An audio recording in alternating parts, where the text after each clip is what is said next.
기도하겠습니다. 하나님 감사합니다. 우리에게 날마다 새날을 주심을 감사합니다. 성령님의 은혜와 능력으로 전신갑주를 입고 살기 원하오니 아버지 하나님 도와주옵소서. 예수님의 이름으로 기도합니다. 아멘.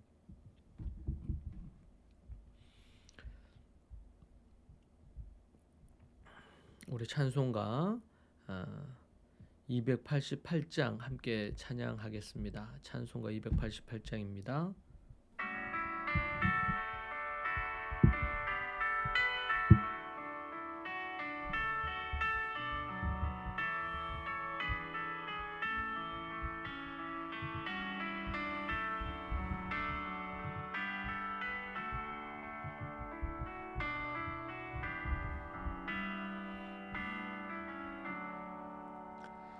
예수를 나의 구주 삼고 성령과 피로써 거듭나니 이 세상에서 내 영혼이 하늘의 영광 누리도다. 이것이 나의 간증이요 이것이 나의 찬송일세. 나 사는 동안 끊임없이 구주를 찬송하리로다. 온전히 주께 맡긴 내 영 사랑의 음성을 듣는 중에 천사들 왕래하는 것과 하늘의 영광 보리로다. 이것이 나의 간증이요 이것이 나의 찬송일세. 나 사는 동안 끊임없이 구주를 찬송하리로다.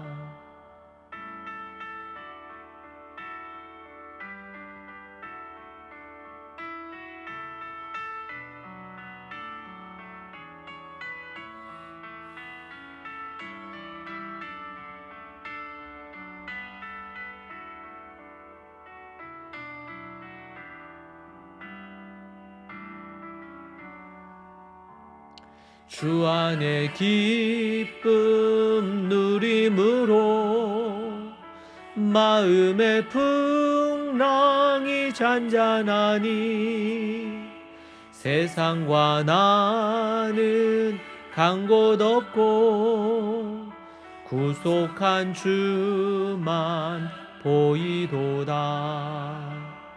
이것이 나의 간증이요 이것이 나의 찬송일세. 나 사는 동안 끊임없이 구주를 찬송하리로다.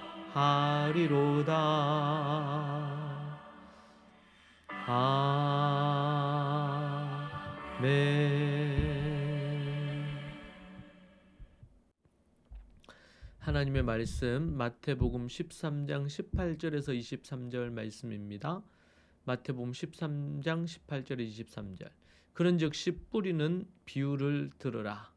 아무나 천국 말씀을 듣고 깨닫지 못할 때는 악한 자가 와서 그 마음에 뿌려진 것을 빼앗나니 이는 곧 길가에 뿌려진 자요.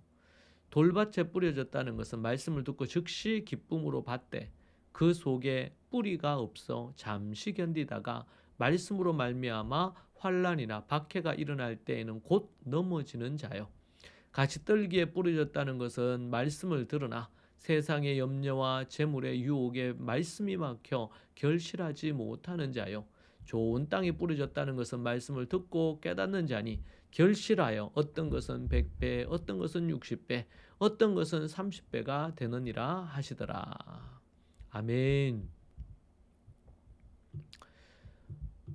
오늘 말씀에서 예수님께서는 앞서 말씀하신 씨 뿌리는 비유의 의미를 제자들에게 직접 풀어주시는 장면입니다.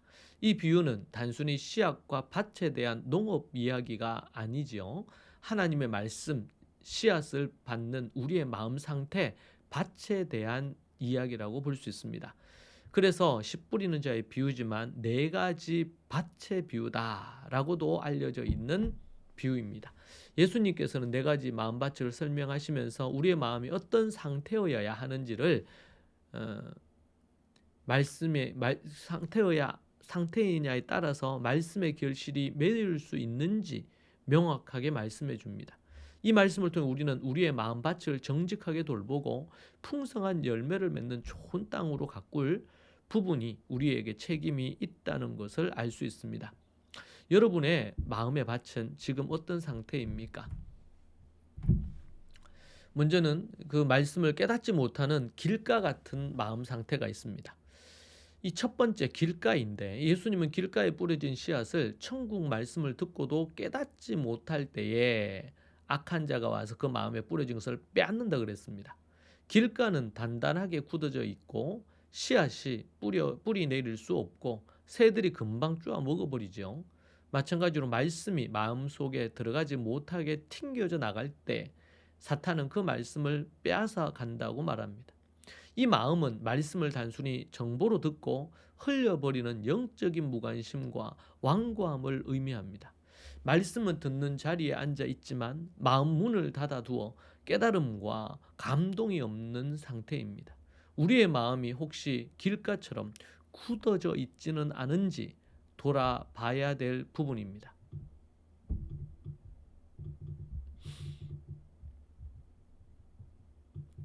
두 번째 부분은 돌밭 같은 마음인데요. 돌밭에 뿌려진 씨앗은 싹시 빨리 틔우지만 흙이 얕아 뿌리를 내지 못하고 해가 뜨면 곧 말라버리는 것입니다. 예수님은 이것을 말씀을 듣기는 듣는데 즉시 기쁨으로 받지만 그 속에 뿌리가 없어서 잠시 견디다가 말씀으로 말미암아 환난이나 박해가 일어날 때 곧 넘어지는 부분이다. 그렇게 말합니다. 이 마음은 겉으로는 뜨겁게 반응하지만 믿음의 뿌리가 깊지 못한 피상적인 신앙을 보여줍니다. 신앙생활에 어려움이나 시련이 닥치면 쉽게 흔들리고 포기하는 사람의 마음입니다. 돌밭 같은 마음은 말씀을 삶의 근본으로 삼지 못했기 때문에 고난의 시기를 견디지 못합니다. 우리는 말씀을 삶의 깊은 뿌리로 삼는 믿음을 가져야 되겠습니다. 이 믿음, 어떤 어려움, 역경, 난관이 와도 그것을 뚫고 나갈 수 있는 믿음입니다. 참으로 중요한 부분이죠.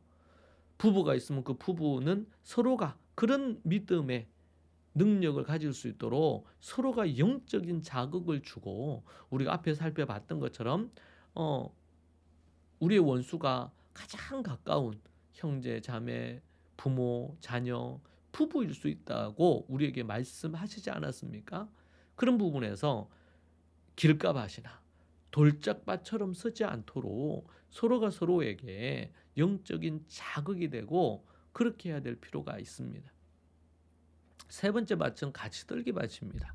가시떨기 밭에 뿌려진 씨앗은 싹시 나지만 가시덤불이 함께 자라서 씨앗의 성장을 방해하고 결국 결실하지 못하게 막습니다.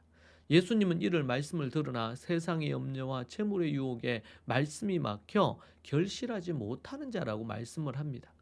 이 마음은 말씀을 분명히 듣고 이해하지만 세상적인 걱정, 성공에 대한 어떤 욕심, 재물에 대한 탐욕으로 인한 각종 염려, 걱정, 근심으로 인해서 말씀의 생명력을 질식시켜 버리는 것입니다.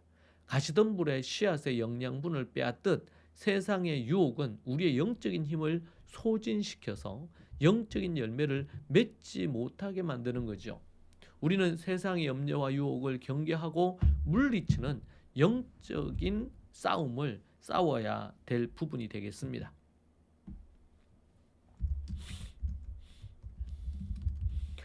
말씀을 듣고 깨닫는 마지막 좋은 땅입니다. 좋은 땅. 좋은 땅에 뿌려진 씨앗은 뿌리를 깊이 내리고 풍성한 열매를 맺습니다. 예수님은 이를 말씀을 듣고 깨닫는 자니 결실하여 어떤 것은 100배, 어떤 것은 60배, 어떤 것은 30배가 된다고 했습니다. 좋은 땅은 말씀을 올바르게 이해하고 받아들여 그 말씀이 삶의 변화와 성숙을 가져와 아름다운 열매를 맺게 합니다. 좋은 땅, 같은 마음은 이 말씀을 단순히 지식으로 여기지 않습니다. 그렇게 받아들이지 않아요. 깊이 묵상하며 삶에 적용하려는 겸손과 순종의 마음이 자리를 합니다. 이러한 마음을 가질 때에 하나님의 말씀은 우리 안에 놀라운 역사를 이루고 하나님께서 기뻐하시는 풍성한 결실을 맺게 됩니다.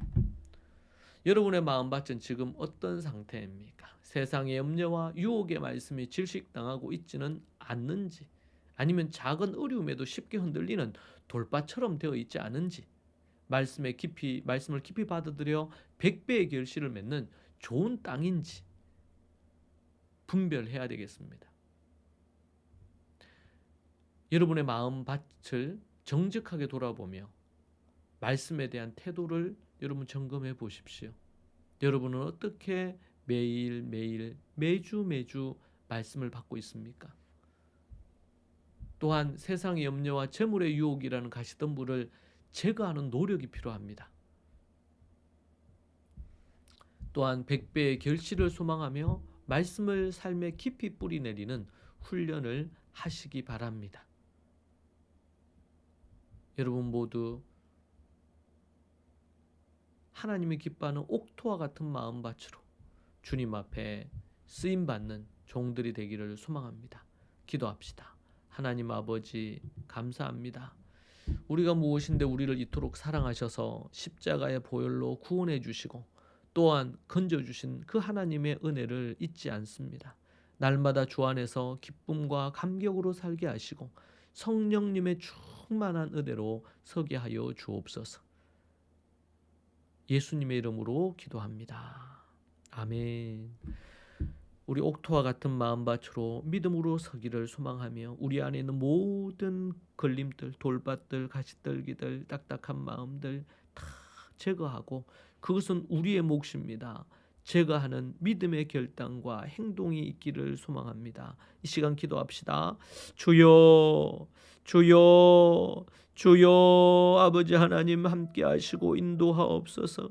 성령의 은혜와 능력으로 기름 부어 주시옵소서.